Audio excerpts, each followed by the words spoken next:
So this week marks a month since I've been in Spain. It's been an eye-opening experience thus far. This week alone was an eye-opener as far as cultures and the norms here versus in America. Let's take a look. This is so hard to talk about. Last night, my friends and I went to Carnival in Cadiz.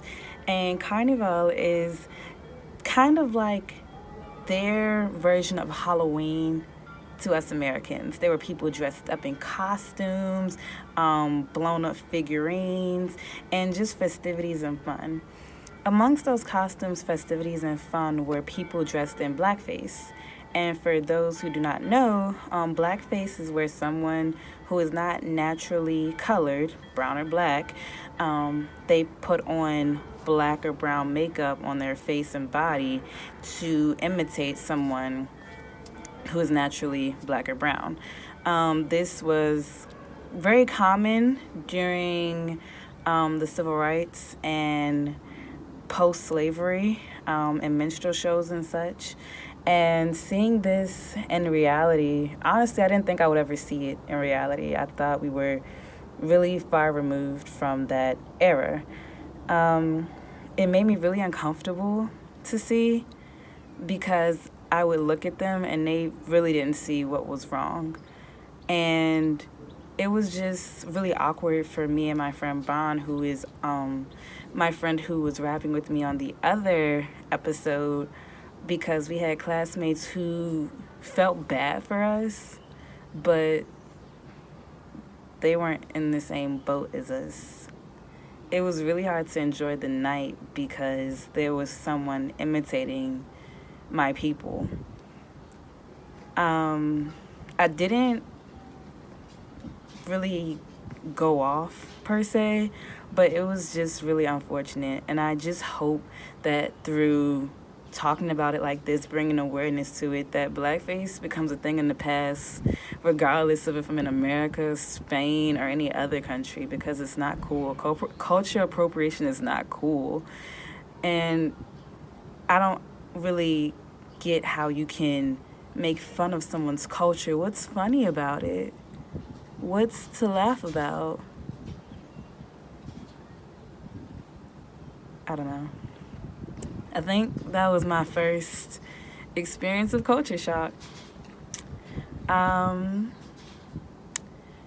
Yeah, so I'm gonna talk about it tomorrow in class, and we'll see how that goes. So a follow-up on my blackface experience on my way home, to find out blackface, they know it's frowned upon here, but it's not considered as racist as it is in America.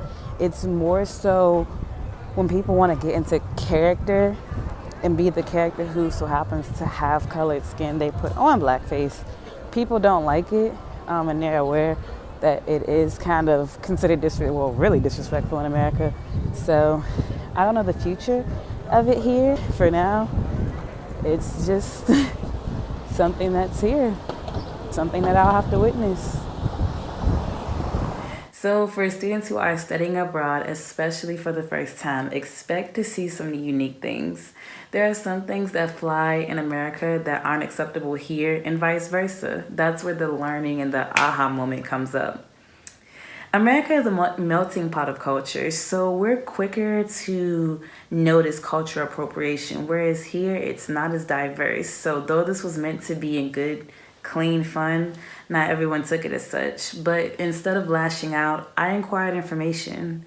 I'll continue to talk about culture shock from an African American point of view and how to handle it. And for my first time Black and abroad students, you're not alone. This week, I also took a cooking class where we made tapas. We learned about food from around the world and how they've migrated. 3 things crucial to Spain is their bread, wine, and olive oil. If those 3 things aren't amongst you, you must not be in Spain. I couldn't stay for the entire session, thanks to class, but I stayed long enough to get the recipes. I know y'all don't think I'm about to stay in Seville this entire time. I think not. I'm looking up budgeting, how to budget when it comes to food, lodging, and transportation, researching the best times to go to certain places because y'all know when it get hot, some places are going to be more popping than others. And most definitely do not travel alone. Okay, I have to get back to graduate from A&T.